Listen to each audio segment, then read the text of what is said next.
warahmatullahi wabarakatuh. Waalaikumsalam warahmatullahi wabarakatuh. Karena ada beberapa materi yang disampaikan hari ini, termasuk juga budaya positif ini perlu disampaikan.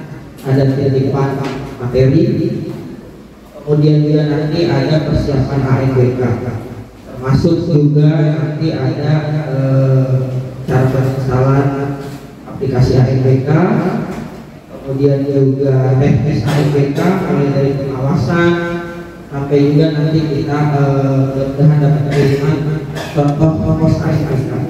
Tapi kalau tidak hari ini, mungkin nanti kalau ada kiriman nanti tetap akan disampaikan. Terus yang terakhir nanti ada AKM kelas. Jadi seperti tadi Ibu Pengawas sampaikan bahwa di tahun 2024 itu nanti semuanya itu menggunakan kurikulum merdeka. Nah itu sudah menggunakan namanya asesmen. Jadi udah ada namanya penilaian harian, kemudian juga UTS. Jadi semuanya namanya asesmen.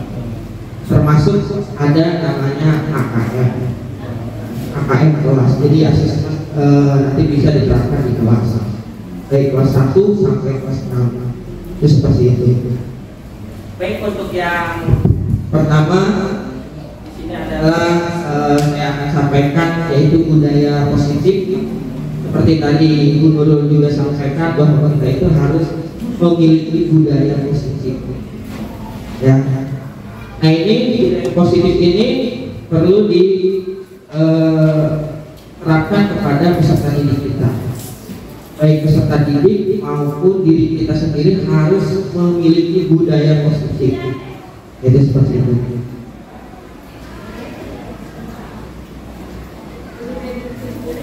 Nah, ini ada pertanyaan pemantiknya.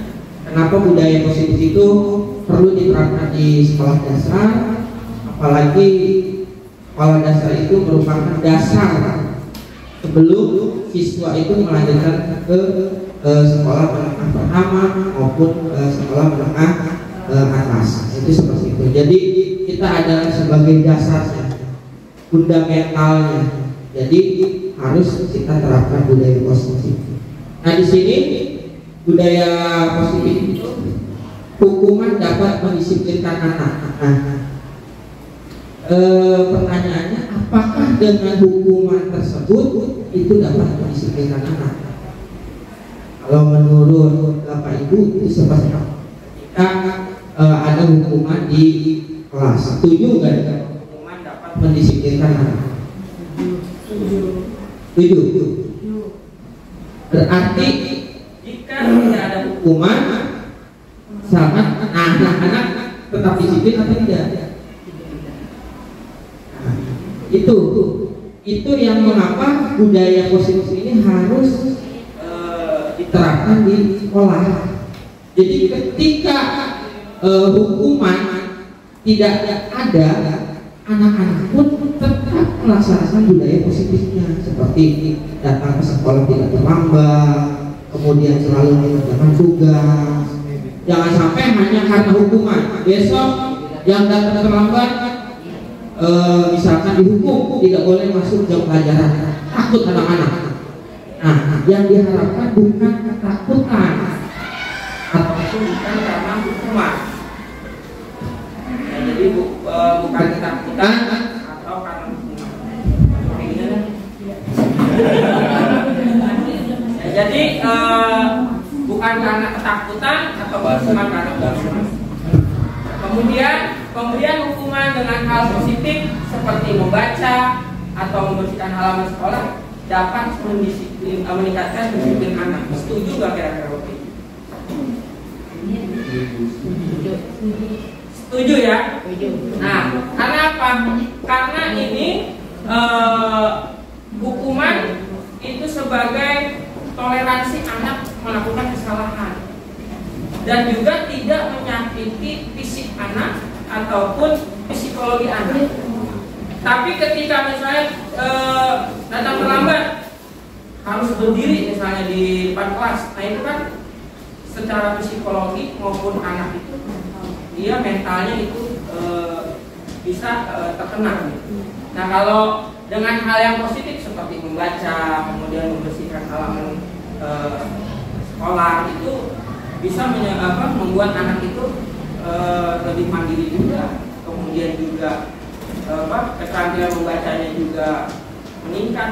Nah itu hal-hal yang seperti itu yang diharapkan nanti di sekolah itu terbangun. Nah kemudian memberikan penghargaan dapat meningkatkan motivasi anak belajar. Setuju nggak?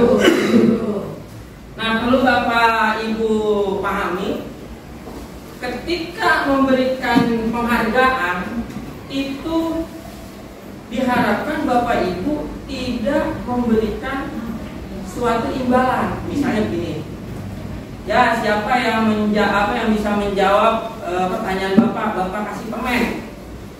Nah hal yang seperti itu yang tidak boleh dilakukan Bapak Ibu. Tapi ketika anak sudah menjawab pertanyaan, baru diberikan penghargaan, itu boleh. Karena apa? Kemauan si anak untuk menjawab itu karena imbalan atau hadiah tadi. Nah itu yang tidak diharapkan. Jadi ketika dia maju ke depan kelas, sudah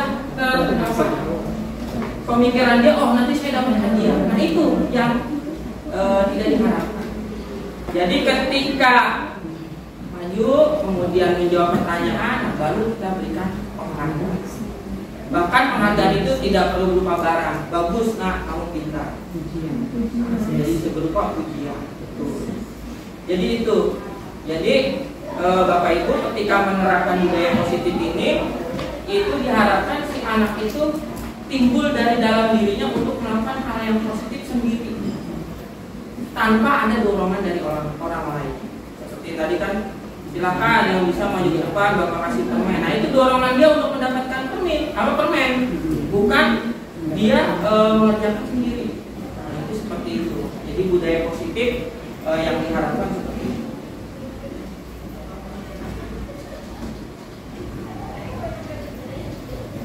Nah sekarang saya ingin, ini kan udah berpasangan nih Bapak Ibu kanan kiri. Nah satu orang coba buat tulisan di kertas.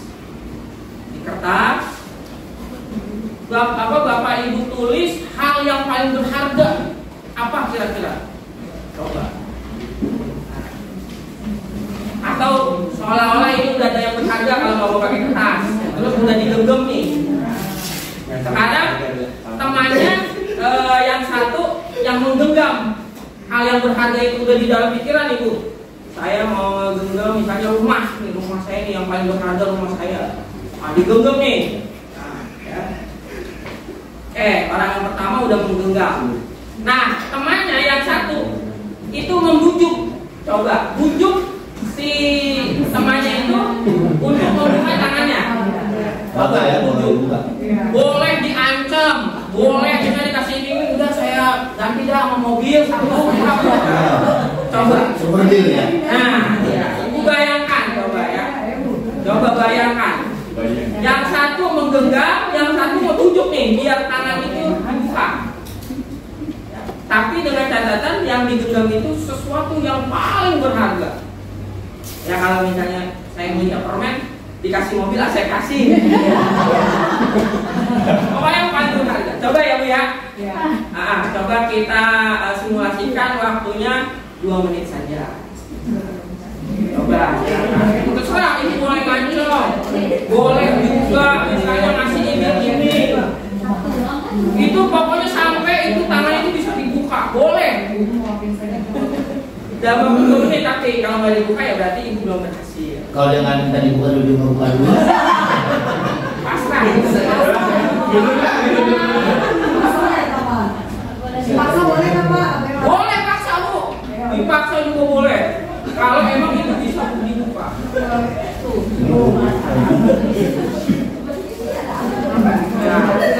Oke. Jadi sudah ya, sudah melakukan demonstrasi nih, soal sudah melakukan demonstrasi. Oke. Ada yang mau mengungkapkan? Ada yang mengungkapkan? Ibu mungkin mengungkapkan. Ibu tadi ibu membuka tangannya enggak? Kenapa ibu nggak membuka tangannya? Oh,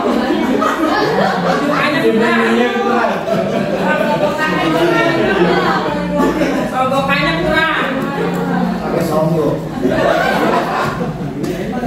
Nah, jadi ibu, nah ini menandakan bahwa ketika Bapak Ibu menggenggam dengan sekuat tenaga, hati, pikiran, bahwa ini tuh sesuatu yang berharga, maka hal apapun itu, meskipun dia disogok tadi, kemudian di ini ataupun sampai dipaksa, dia tidak akan membuka tangannya untuk memberikan sesuatu yang berharga itu. Nah, ini juga di perumpamaan seperti budaya positif. Ketika anak sudah memiliki budaya positif dalam dirinya yang memang sudah tertanam di dalam diri si anak itu, meskipun si anak itu diajak oleh temannya, nah, apa misalnya, yuk kita bolos yuk, dia tidak akan mau, karena sudah tertanam budaya positif. Sama seperti ibu, kasih rumah, gak mau saya mah, kasih mobil, gak mau saya mah, seperti itu. Nah, jadi budaya positif yang tertanam di anak diharapkan itu seperti itu. Seperti ketika ibu menggenggam kepala tadi. Jadi ketika anak datang terlambat, kemudian tidak melaksanakan piket, itu tertanam dari diri anak itu, dia selalu mengerjakan piket meskipun bukan suruhan dari gurunya. Nah, itu seperti apa? Misalnya dia udah sesuai jadwal, saya jadwal piket nih, dia piket. Tapi ketika kita main di sana, enggak, saya mau lagi piket. Dan dia udah tertanam. Terkadang kan kalau yang belum tertanam, ayo sekarang dia main yuk, ikut dia main. Akhirnya dia tidak melaksanakan piket. Nah, itu seperti itu. Diharapkan budaya positif ini tertanam seperti ibu menggenggam tangan tadi. Oke. Nah, kemudian perubahan paradigma di sini ada teori kontrol. Yang pertama itu bahwa guru itu dapat mengontrol murid. Ya, jadi kita itu dapat mengontrol murid kita. Lebih bagus lagi, diri dia sendiri mengontrol dirinya. Itu seperti itu. Kemudian kritik dan membuat orang merasa bersalah dapat menguatkan karakter. Nah, ketika dia berbuat salah, itu lebih baik kita tanamkan si anak yang merasa bahwa yang dia lakukan itu salah. Bukan dari kita, kamu salah nak, kamu sudah tidak melakukan piket. Tapi bukan seperti itu, tapi kita tanyakan. Misalnya, nak, hari ini kenapa ibu atau bapak panggil kamu? Dia akan merasa, kenapa ya hari ini? Oh, saya jangan. Iya bu, saya tidak piket. Nah, itu dia sudah merasa bahwa dirinya itu melakukan sebuah kesalahan. Nah, ketika sudah melakukan kesalahan baru dipancing lagi oleh kita. Kenapa kamu tidak piket? Ya bu, begini. Nah, sekarang bagaimana? Nah, itu hal-hal positif tersebut yang perlu kita tanamkan di anak didik kita. Kemudian ilusi bahwa semua penguatan positif efektif dan bermanfaat. Nah, jadi budaya positif itu secara ilusi kita itu semua penguatan tadi yang dikasih permen itu merupakan budaya positif, padahal itu menjadikan siswa itu berpikir bahwa pemberian hadiah itu menjadi sesuatu yang menurut dia tujuan dia, padahal tidak seperti itu. Kemudian orang dewasa memiliki hak untuk memaksa.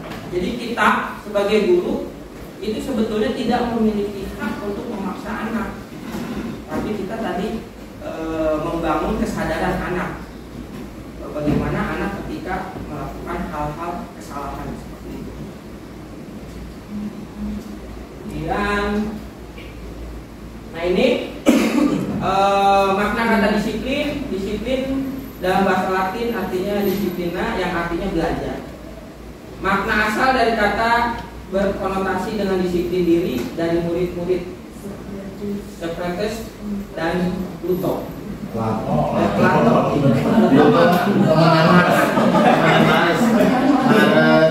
Sengaja biar nggak fokus. Iya benar Pak. Disiplin diri membuat orang menggali potensinya menemukan apa yang dia hargai. Jadi disiplin diri itu juga menggali potensinya menuju sebuah tujuan apa yang dia hargai. Ketika dia menghargai tadi datang tepat waktu, itu dilatih juga anak untuk menghargai ketika datang tepat waktu. Kemudian dalam budaya makna kata disiplin telah berubah menjadi sesuatu yang dilakukan seseorang pada orang lain untuk mendapatkan kepatuhan. Nah ini tadi seperti yang saya contohkan tadi, ketika dia datang terlambat kemudian dihukum, itu menjadi suatu kepatuhan. Padahal sebetulnya tujuannya adalah ini, menggali potensi menuju sebuah tujuan yang dia hargai. Kemudian kecenderungan umum adalah menghubungkan kata disiplin dengan ketidaknyamanan, bukan dengan apa yang kita hargai atau pencapaian suatu tujuan mulia. Nah ini kebijakan universal dari nilai-nilai kebajikan. Yang pertama adalah apa? Adalah sifat-sifat positif manusia yang merupakan tujuan mulia yang ingin dicapai setiap individu. Nah kemudian perlu Bapak Ibu ketahui, bahkan di kurikulum Merdeka itu, bahwa sekarang itu ada namanya pelajaran profil pelajar Pancasila. Jadi diharapkan siswa itu mampu mencapai profil pelajar Pancasila tadi. Di sini ada beriman bertakwa, kemudian mandiri, bernalar kritis, kebinekaan global, gotong royong, dan kreatif. Inilah adalah nilai-nilai kebajikan universal. Jadi diharapkan siswa itu mampu menjadi pelajar Pancasila tadi. Seperti itu. Nah ini di sini teori motivasi perilaku manusia. Jadi di sini ada motivasi dari eksternal. Nah jadi untuk dari eksternal itu untuk menghindari ketidaknyamanan atau hukuman. Apa yang terjadi apabila saya tidak melakukannya? Jadi dari dalam dirinya dia, apa yang terjadi jika saya tidak melakukan? Kalau eksternal itu berarti dari luar. Nah kemudian ini ada motivasi internal, tujuan disiplin positif. Nah ini seperti ini untuk menghargai diri sendiri. Saya akan menjadi orang yang seperti apa bila saya melakukannya. Jadi ketika dia melakukan budaya positif tadi, saya nanti jadi apa nih? Ketika itu melakukannya apa nanti saya jadi perilaku atau orang yang baik. Seperti tadi tertuang pada tujuan pendidikan tadi itu menjadi pelajar Pancasila. Seperti itu. Nah, ini menurut Ki Hajar Dewantara, arti merdeka itu adalah tidak hanya terlepas dari perintah, akan tetapi juga cakap buat memerintah diri sendiri. Jadi merdeka itu bukan dari kita terlepas dari perintah orang. Ibaratnya kan kita kalau kerja tuh suka diperintah. Nah itu termasuk ke dalam merdeka tadi. Dulu kita dijajah, kita disuruh kerja keras, kerja rodi. Pas kita udah terlepas, kita merdeka. Padahal bukan hanya terlepas dari perintah, tapi juga dapat memerintahkan diri kita sendiri. Itu yang disebut dengan kemerdekaan. Jadi itu seperti itu. Nah kemudian ini restitusi. Jadi di dalam budaya positif itu ada yang namanya restitusi. Nanti saya contohkan kegiatan restitusi itu seperti apa. Nah di sini restitusi adalah proses menciptakan kondisi bagi murid untuk memperbaiki kesalahan mereka, sehingga mereka bisa kembali pada kelompok mereka dengan karakter yang lebih kuat.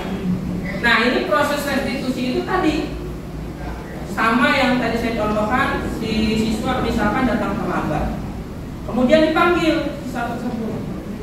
Ketika dipanggil, ditanyakan terlebih dahulu, kenapa kamu dipanggil? Nah, jadi untuk menyadari kesalahannya sendiri. Setelah itu kita jelaskan tentang kesepakatan kelas. Jadi Bapak Ibu ketika melaksanakan pembelajaran itu harus melaksanakan kesepakatan kelas terlebih dahulu, sehingga anak bersepakat bahwa ketika belajar itu ini loh kesepakatan yang sudah dibuat, misalnya tidak boleh bercanda, kemudian juga mengerjakan soal atau mengerjakan tugas dengan sungguh-sungguh, seperti itu. Itu adalah kesepakatan kelas. Nah, ketika kesepakatan kelas ini dilanggar, nah Bapak Ibu boleh melakukan restitusi. Artinya dipanggil siswa tersebut, kemudian ditanyakan kenapa dia dipanggil, kesalahannya apa, kenapa kamu berbuat seperti itu. Kemudian setelah itu diajaklah siswa tersebut untuk merasa bersalah dirinya itu melakukan hal tersebut. Setelah itu baru mengembalikan kembali ke kelompoknya. Nah, ketika dipanggil itu kan yang lain nggak tahu nih siswa itu dipanggil kenapa. Nah, ketika sudah dipanggil kan dikembalikan ke kelompok. Oh enggak, saya habis ini dengan ibu. Jadi tidak secara kamu nakal di kelas ini. Nah, itu si kelompok itu, si teman itu pasti akan mengetahui, oh ternyata teman si A itu perilakunya seperti ini. Nah, itu artinya nanti dijauhi dari teman-teman kelas. Nah, itu diharapkan tidak seperti itu.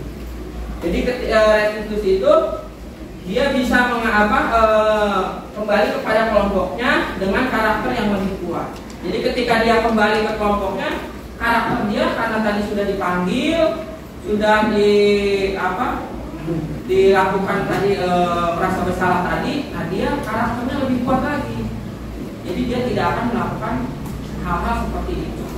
Jadi ketika ada temannya yang melakukan hal yang pernah dia lakukan, dia pasti akan jangan, kan kita sudah melaksanakan kesepakatan kelas. Nah, seperti itu. Bukan lagi jangan ntar dimarahin ibu guru, jangan ntar dimarahin bapak guru. Bukan seperti itu. Tapi kesadaran dari diri dia sendiri. Nah, ini ciri restitusi yang pertama, bukan untuk menebus kesalahan, kemudian memperbaiki hubungan, kemudian tawaran, bukan paksaan. Dia ditawarkan. Seperti tadi dia berbuat salah, misalnya dia datang terlambat. Terus kita diberikan tawaran, bagaimana untuk besok kamu kira-kira akan datang terlambat lagi tidak? Tidak Bu. Nah, itu sebuah tawaran. Bukan besok kamu jangan datang terlambat lagi ya. Nah, itu namanya bukan tawaran, tapi tawaran dari diri dalam diri siswanya seperti itu. Kemudian restitusi menuntun untuk melihat ke dalam diri. Restitusi mencari kebutuhan dasar yang mendasari tindakan. Kemudian restitusi adalah cara yang paling baik. Kemudian juga restitusi fokus pada karakter, bukan tindakan. Jadi tadi karakter, bukan tindakan. Itu tadi seperti memberikan hukuman, nah itu sebuah tindakan. Kemudian restitusi fokus pada solusi. Tadi dia mencari solusi. Bagaimana besok kamu kira-kira akan terlambat lagi enggak Pak? Seperti itu. Kemudian restitusi mengembalikan murid yang berbuat salah pada kelompoknya. Nah, tadi dikembalikan lagi ke teman-temannya bahwa dia tidak mencap sebagai anak nakal misalnya. Itu seperti itu. Jadi mengembalikan lagi kepada kelompok. Nah, ini keyakinan kelas. Jadi dahulu itu disebut juga dengan peraturan kelas. Kita tidak menyebutnya keyakinan kelas. Tapi keyakinan itu merupakan bentuk dari peraturan kelas. Tetapi sudah diyakini oleh siswa bahwa peraturan itu menjadi keyakinan kita nih. Ketika kita meyakini peraturan kelas tadi, belajarnya akan lebih nyaman. Kemudian juga kegiatan belajar mengajarnya jadi lebih kondusif. Nah, itu seperti itu. Kemudian juga di dalam keyakinan kelas, setelah kita menguasai keyakinan kelas atau semua siswa itu sudah sepakat dengan keyakinan kelas, lingkungan positif akan terbentuk. Kenapa? Karena semuanya sudah sesuai dengan keyakinan kelas, maka lingkungan yang positif akan terbentuk. Anak-anak jadi fokus belajarnya, itu kan sebuah lingkungan positif. Nah, ketika lingkungan positif, barulah jadi budaya positif. Jadi ketika lingkungan yang positif itu menjadi suatu budaya. Misalnya anak-anak ketika bertemu guru dia cium tangan. Itu awalnya diawali pasti dengan keyakinan kelas. Nah, untuk menghormati Bapak Ibu guru, setiap bertemu kalian harus cium tangan. Setuju? Setuju. Nah, nanti dia jadi lingkungan keyakinan kelas. Kemudian lingkungan positif dan akhirnya jadi budaya positif. Tidak dengan ibu guru saja, dengan yang lebih tua bahkan dia cium tangan. Nah, itu menjadi suatu budaya yang positif. Nah, ini contoh kesepakatan kelas. Contohnya di sini misalnya datang tepat waktu, mengucap salam, menjaga kebersihan sekolah, berdoa sebelum dan sesudah kegiatan, kemudian aktif dalam pembelajaran, kemudian seperti. Nah, ini sebuah kesepakatan kelas.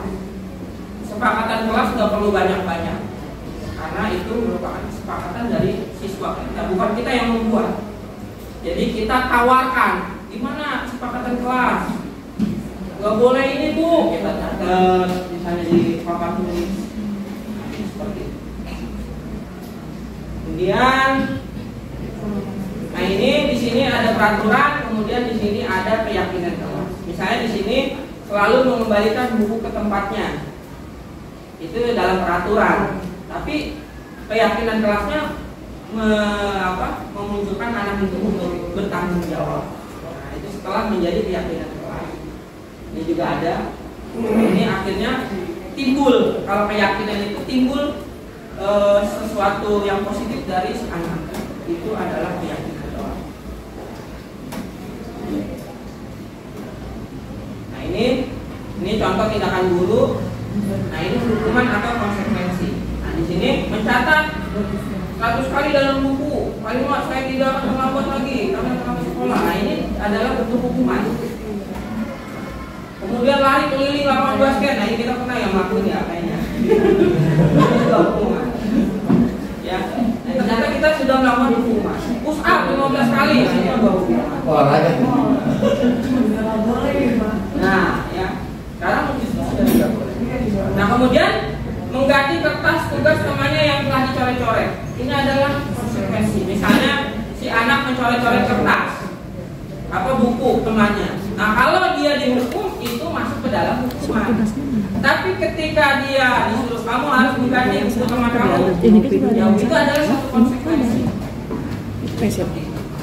Kemudian kebersihan lingkungan air di meja karena tersenggol pada saat belajar. Kemudian lari mengelilingi lapangan basket 2 kali karena pelajaran PJOK. Konsekuensi juga ternyata. Mungkin karena pelajaran PJOK jadi boleh bersifat sekalian olahraga. Ini tanggal 15 kan pelaksanaan. Ya, kalau dikeluarkannya kemarin kan cuma surat tugas. Nah, ini kebutuhan dasar manusia, termasuk kebutuhan dasar ini kebutuhan yang sudah ditandatangani teman menjadi sistem diperlukan oleh murid kita atau siswa kita. Yang pertama adalah kebebasan. Nah, murid kita itu atau anak-anak kita itu membutuhkan kebebasan. Bebas di sini agak putus-putus bu.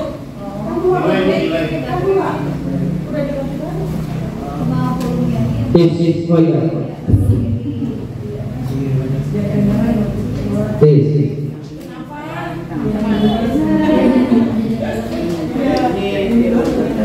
This oh ya bu. This. Oke. Ya. Nah, kebutuhan dasar di sini tadi kebebasan. Jadi bukan berarti murid kita itu tidak membutuhkan kebebasan, tapi kebebasan di sini bukan berarti sebebas-bebasnya, tapi kebebasan untuk berpendapat, kemudian kebebasan untuk memunculkan ide-ide. Nah, itu seperti itu. Nah, kebebasan di sini. Kemudian kesenangan, murid kita juga membutuhkan kesenangan. Berarti setiap kali pembelajaran itu harus menyenangkan. Nah, itu yang dibutuhkan oleh murid kita. Kemudian juga ada kekuasaan. Nah, perlu diketahui oleh Bapak Ibu bahwa murid kita itu juga butuh sesuatu hal kekuasaan. Misalnya dia mampu misalkan membuat rangkaian paralel. Nah itu dia juga harus butuh penguasaan, maka harus diajarkan kemudian dipraktekkan biar dia menguasai. Nah itu seperti itu. Kemudian kasih sayang dan rasa diterima. Nah ini yang paling penting, siswa kita itu dengan kekurangannya itu harus kita terima sebagai guru. Misalnya siswa kita lambat dalam menangkap pelajaran, itu harus kita terima. Ada siswa yang tidak bisa membaca, itu pun harus kita terima. Nah, jangan kita mengacuhkan siswa yang seperti tadi saya sebutkan. Itu adalah kekurangan anak, itu harus kita terima. Nah itu seperti itu.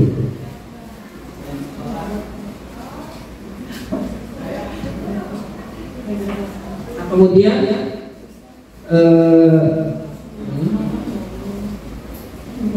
nah ini segitiga restitusi. Jadi tadi restitusinya sudah dijelaskan. Nah ini segitiganya. Jadi ketika anak berbuat kesalahan, kita boleh melaksanakan segitiga restitusi. Jadi tadi seperti memanggil anak, nah di sini menanyakan keyakinan, kemudian menstabilkan identitas, kemudian memvalidasi sesuai kebutuhan. Nah ini boleh tidak berurutan, boleh menanyakan keyakinan dulu, kemudian validasi kebutuhan, kemudian menstabilkan identitas. Tidak harus mana dulu yang dilaksanakan, tidak, tapi ketiga ini harus dilaksanakan. Nah ini ada contoh di sini.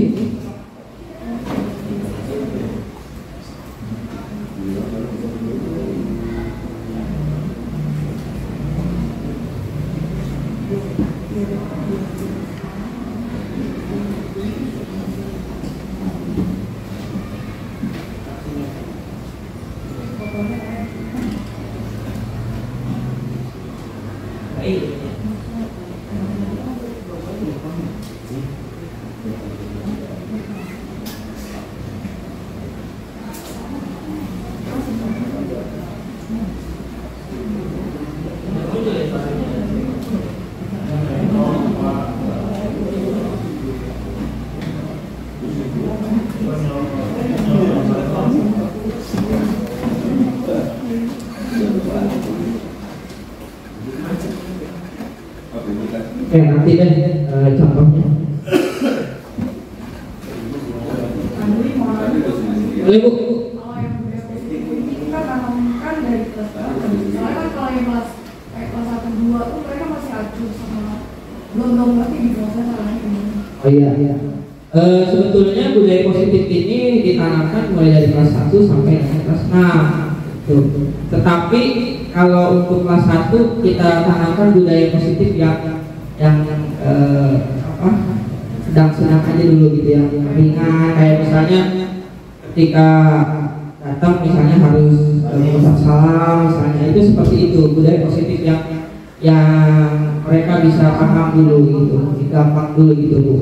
Kalau udah itu nanti di kelas 2-nya bisa ditingkatkan lagi misalnya sampai nanti di kelas 6, itu seperti itu gitu.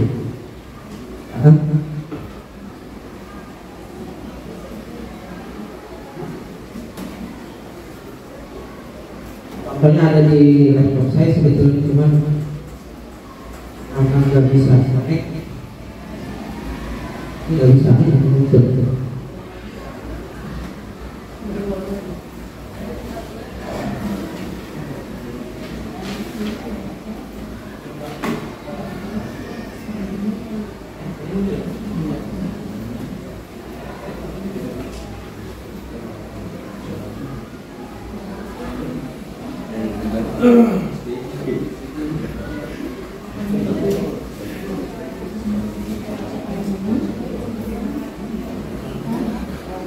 Oke, saya jelaskan saja. Jadi segitiga restitusi itu Bapak Ibu bisa laksanakan di kelas. Misalkan ada anak yang tidak mengerjakan tiket kelas.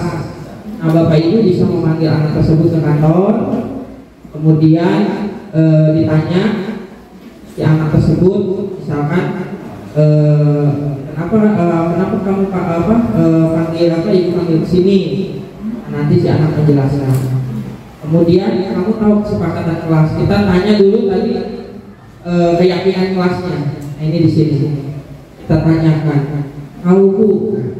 Setelah itu baru validasi kebutuhan. Nah, kebutuhan si anak kita fasilitasi di sini. Misalkan, tahu Bu, saya datang terlambat. Kenapa kamu datang terlambat? Karena saya nonton TV-nya terlalu malam, misalkan. Nah, baru kita berikan kebutuhan si anak. Nah, besok kamu jangan nonton TV terlalu malam, seperti itu ya. Nah, kemudian setelah itu sebetulnya ini sudah kita lakukan di kelas, cuman kita tidak tahu bahwa namanya itu ternyata segitiga restitusi itu. Nah, kemudian setelah itu menstabilkan si siswa tadi. Nah, menstabilkan ini bisa ditanya unek-unek anak. Jadi setelah anak dipanggil, kemudian masuk ke dalam kelasnya, kemudian dia belajar 2 atau 3 hari kita panggil lagi. Gimana nak?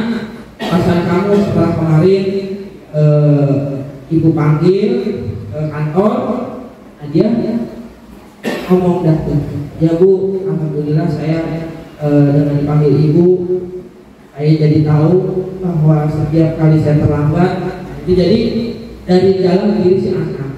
Jadi diharapkan setelah melaksanakan segitiga restitusi ini, si anak itu timbul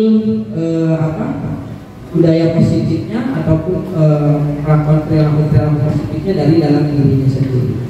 Itu yang diharapkan dari segitiga restitusi. Nah, mungkin itu karena sudah selesai sampai segitiga restitusi, silakan mungkin Bapak Ibu ada yang mau ditanyakan untuk budaya positif.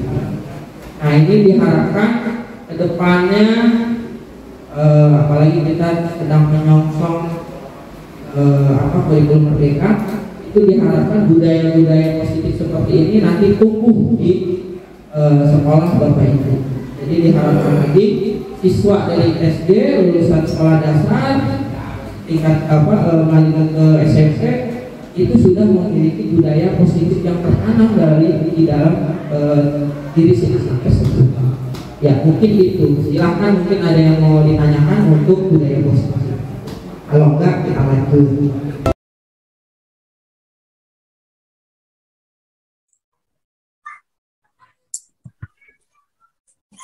Ya, assalamualaikum warahmatullahi wabarakatuh. Waalaikumsalam warahmatullahi wabarakatuh. Alhamdulillahirabbil alamin, wassalatu wassalamu ala asyrofil anbiya'i wal mursalin wa ala alihi washabihi ajmain, amma ba'du. Yang saya hormati Bapak dan Ibu guru, para guru, juga para ketua komunitas di SD Negeri Kecamatan Tambun Selatan, yang mana diwakili dari beberapa sekolah. Alhamdulillah pada kesempatan hari ini kita masih diberikan nikmat berupa sehat, sehingga Bapak dan Ibu bisa menghadiri undangan dari kami, yaitu calon guru penggerak angkatan kelima, di mana pada kegiatan hari ini kami akan melaksanakan sosialisasi ataupun budaya positif yang mana nanti Bapak dan Ibu guru bisa terapkan di SD-nya masing-masing. Baik, tidak panjang lebar, nanti ada beberapa narasumber untuk kegiatan hari ini. Di antaranya saya perkenalkan terlebih dahulu. Katanya menurut pepatah tak kenal. Di sini ada dari SDN Mekarsari 1, yaitu Ibu Kesi Iswanti. Mana Bu Kesi, coba? Nah, suaranya dong, biar pada kenal. Ya, assalamualaikum warahmatullahi wabarakatuh. Iya. Waalaikumsalam warahmatullahi wabarakatuh. Kemudian juga ada Bu Lailatul Qadriyah dari SDN Setia Dharma 05. Mana Bu Lailatul Qadriyah suaranya? Assalamualaikum warahmatullahi wabarakatuh. Waalaikumsalam. Dan juga ada Bu Diah Kartanti dari SDN Jatimulya 02. Nah. Assalamualaikum warahmatullahi wabarakatuh. Waalaikumsalam warahmatullahi wabarakatuh. Dan saya sendiri Dwi Praetno Putro dari SDN Setia Dharma 04. Baik, untuk mempersingkat waktu ya Bapak Ibu, karena memang waktunya juga terbatas. Untuk itu acara kita mulai saja. Untuk pemaparan budaya positif yang pertama, saya persilakan kepada Bu Diah Kartanti. Waktu dan tempat kami persilakan. Baik. Terima kasih Pak Dwi. Assalamualaikum warahmatullahi wabarakatuh. Waalaikumsalam warahmatullahi wabarakatuh. Perkenalkan saya Diah Kartanti. Untuk sesi webinar kali ini saya akan menjelaskan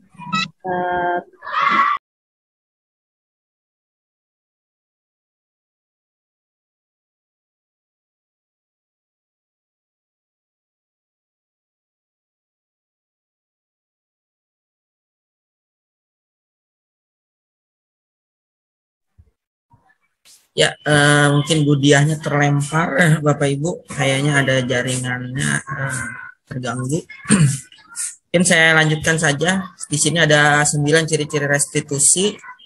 Yang pertama adalah bukan untuk menebus kesalahan, namun untuk belajar dari kesalahan. Kemudian yang kedua, memperbaiki hubungan. Kemudian yang ketiga adalah sebuah tawaran. Jadi restitusi itu tawaran, bukan paksaan. Nah, itu seperti itu. Kemudian restitusi menuntun untuk melihat ke dalam diri. Restitusi juga mencari kebutuhan dasar yang mendasari tindakan. Jadi anak berbuat seperti itu kita harus cari mengapa si anak itu melakukan hal tersebut. Kemudian restitusi diri adalah cara yang paling baik. Kemudian juga restitusi fokus pada karakter bukan tindakan. Jadi restitusi ini fokus kepada pembentukan karakter siswa, jadi bukan kepada tindakannya. Kemudian juga restitusi fokus pada solusi. Jadi restitusi itu difokuskan kepada solusinya yang tepat agar si anak itu tidak berbuat hal seperti itu lagi gitu, seperti itu, atau tidak berbuat kesalahannya lagi. Nah, kemudian restitusi juga mengembalikan murid yang berbuat salah pada kelompoknya. Nah, terkadang ketika siswa itu berbuat salah, nah dia dicap oleh teman-temannya atau oleh kelompoknya itu, misalnya anak tersebut misalkan nakal, maka dia dicap oleh kelompoknya itu sebagai siswa yang nakal. Nah, kita itu di sini mengadakan restitusi itu untuk mengembalikan murid itu kepada kelompoknya, artinya dia diterima oleh kelompoknya atau diterima oleh teman-temannya lagi, seperti itu. Nah, kemudian yang selanjutnya di sini ada keyakinan kelas. Nah, di sini mengapa tidak peraturan saja, mengapa harus keyakinan kelas. Nah, di sini perlu Bapak Ibu ketahui. Di sini ada pertanyaan, mengapa kita memiliki peraturan harus menggunakan helm bila mengendarai kendaraan roda 2. Nah, terkadang ketika itu sebuah aturan, bahkan ada yang menyebutkan bahwa peraturan itu untuk dilanggar. Nah, itu seperti itu. Nah, ini mengapa dia menggunakan helm? Kalau dia menggunakan helm itu karena takut ditilang, kemudian juga takut diberhentikan polisi. Nah, itu menjadikan peraturan itu tidak ada maknanya untuk si pengendara sepeda motor. Tapi ketika itu menjadi sebuah keyakinan, dengan menggunakan helm, keamanan kita itu menjadi lebih terjamin. Misalnya pada saat jatuh atau terjadi hal-hal yang sesuatu yang tidak diinginkan, maka kita akan terlindung dari benturan dan juga luka-luka pada bagian kepala yang memang sangat fatal. Nah, itu adalah mengapa harus keyakinan. Jadi ketika keyakinan kelas telah dibangun, maka si anak itu memiliki keyakinan. Mereka memiliki kepercayaan diri, kemudian tidak akan berbuat kesalahan. Nah, itu seperti itu. Nah, kemudian di sini ada peraturan kelas, kemudian keyakinan kelas, kemudian lingkungan positif dan budaya positif. Jadi ketika peraturan kelas itu dijadikan keyakinan kelas, insya Allah lingkungan pun akan menjadi lingkungan yang positif. Nah, ketika lingkungan positif tersebut telah terbentuk, maka akan menjadikan budaya positif. Nah, jadi sehingga peraturan ini sudah tidak berlaku bagi anak-anak karena sudah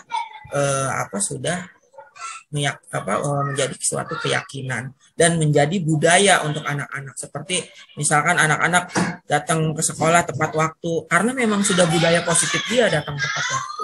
Beda dengan jika terlambat ke sekolah akan dihukum. Nah, itu menjadi suatu peraturan kelas. Tapi ketika tidak ada aturan, maka anak tersebut itu tidak memiliki budaya positif. Itu seperti itu. Kemudian apa namanya? Kemudian udah beristirahat. Kemudian ini kesepakatan kelas. Ini contoh dari kesepakatan kelas. Misalnya datang tepat waktu, mengucapkan salam, kemudian menjaga kebersihan sekolah, berdoa sebelum dan sesudah kegiatan, aktif dalam pembelajaran, kemudian tertib. Nah, keyakinan kelas ini atau kesepakatan kelas ini dibentuk dari suara siswa atau dari inisiatif siswa. Siswa itu bersepakat kepada dirinya sendiri bahwa saya itu akan melaksanakan kesepakatan kelas ini. Berbeda dengan aturan yang memang sudah dibuat oleh sekolah. Nah, kalau kesepakatan ini dilakukan bersama-sama dengan siswa. Nah, itu seperti itu. Kemudian, nah ini di sini peraturan, contohnya di sini selalu mengembalikan buku ke tempatnya. Nah, keyakinan kelasnya ini menjadikan si anak itu tanggung jawab. Kemudian dilarang mengganggu orang lain. Nah, di sini keyakinan kelasnya menghormati orang lain. Nah, itu. Kemudian jangan berlari di kelas atau koridor. Keyakinan kelasnya itu bahwa dengan berlari di kelas itu dapat mengganggu keselamatan juga keamanan gitu, seperti itu. Kemudian di sini, nah ini hukuman itu yang pertama itu menurut ahli hasil riset itu dibagi menjadi 8. Nah, ketika ada hukuman itu yang pertama adalah pengaruhnya jangka panjang dan juga jangka pendek. Kemudian penghargaan menghukum, kemudian penghargaan mengurangi ketepatan, kemudian penghargaan tidak efektif, dan juga penghargaan merusak hubungan. Artinya ketika si anak itu diberikan penghargaan bukan berarti si anak itu wah kita berikan penghargaan nih, tujuannya untuk memotivasi anak. Tapi ketika anak itu selalu diberikan penghargaan, nanti si anak itu ketika malas ataupun misalnya dia tidak mendapatkan penghargaan dari guru, maka anak itu tidak akan berubah ataupun keaktifannya itu akan berkurang. Nah, itu seperti itu. Kemudian, nah ini di sini contoh tindakan guru. Contohnya di sini mencatat 100 kali dalam buku, saya tidak akan terlambat lagi karena terlambat ke sekolah. Nah, ini merupakan hukuman. Nah, kemudian di sini menggantikan kertas tugas teman yang telah dicoret-coret. Nah, ini adalah konsekuensi. Kemudian di sini membersihkan tumpahan air di meja tulis karena tersenggol pada saat belajar. Ini konsekuensi. Kemudian murid disuruh untuk tidak mengenakan sepatu sehari di sekolah. Nah, ini adalah hukuman. Nah, dengan kata lain di sini ada perbedaan antara hukuman dan konsekuensi. Hukuman itu adalah sesuatu yang menyakitkan harus terjadi. Sedangkan konsekuensi itu sesuatu yang harus terjadi. Kemudian hukuman membuat anak sakit, baik fisik maupun hati dalam jangka waktu yang lama. Sedangkan konsekuensi membuat anak merasa tidak nyaman dalam jangka waktu pendek. Nah, kemudian anak membenci kedisiplinan. Nah, untuk konsekuensinya anak menjadi menghargai disiplin. Kemudian hukuman ini sifatnya paksaan, sedangkan konsekuensi itu stimulus atau tanggapan. Jadi bukan lagi paksaan. Nah, itu diharapkan hukuman-hukuman ini kita hilangkan di sekolah kita. Mari kita rubah menjadi konsekuensi ataupun tadi keyakinan kelas. Nah, seperti itu. Kemudian, nah ini kebutuhan manusia. Kebutuhan dasar manusia itu ada 5. Yang pertama adalah bertahan hidup. Nah, seluruh manusia itu memerlukan bertahan hidup. Bagaimana caranya bertahan hidup? Contohnya manusia itu harus makan, kemudian juga minum, kemudian memiliki rumah, kemudian juga memiliki perasaan yang misalkan ingin jalan-jalan atau ingin berbelanja. Nah, itu seperti itu adalah bertahan hidup. Sama siswa kita pun memiliki memerlukan bertahan hidup. Contohnya mereka pergi ke sekolah kalau mereka belum sarapan, kemudian juga mereka misalkan dari rumah tidak dibekali uang jajan. Nah, itu di sekolah pun akan terganggu kebutuhan dari siswa tersebut. Maka dia nanti belajarnya menjadi tidak konsentrasi karena merasa lapar. Nah, itu seperti itu. Kemudian juga ada kebebasan. Nah, siswa pun murid-murid kita itu memerlukan kebutuhan untuk kebebasan. Kebebasan di sini adalah bukan berarti kebebasan yang begitu saja. Artinya kebebasan yang misalkan si anak itu ingin menggali potensinya. Nah, itu diberikan kebebasan. Nah, itu seperti itu. Kemudian yang ketiga adalah kesenangan. Murid kita atau siswa kita pun itu memiliki kebutuhan dasar kesenangan, di mana mereka ketika pembelajaran kemudian menyenangkan, maka perasaan mereka pun akan senang. Nah, itu menjadi kebutuhan dasar siswa. Kemudian rasa kasih sayang dan juga rasa diterima itu pun menjadi kebutuhan dasar siswa kita. Artinya siswa kita itu membutuhkan rasa diterima oleh teman-temannya. Nah, maka dari itu kita juga berikan kebebasan. Silakan bergaul, kemudian juga siswa kita pun memiliki rasa ingin diterima oleh gurunya. Ketika dia tidak memiliki kemampuan yang sama dengan siswa yang lain, mereka pun ingin diterima oleh gurunya. Makanya kita harus mengetahui potensi, karakteristik siswa-siswa kita. Kemudian yang terakhir adalah penguasaan.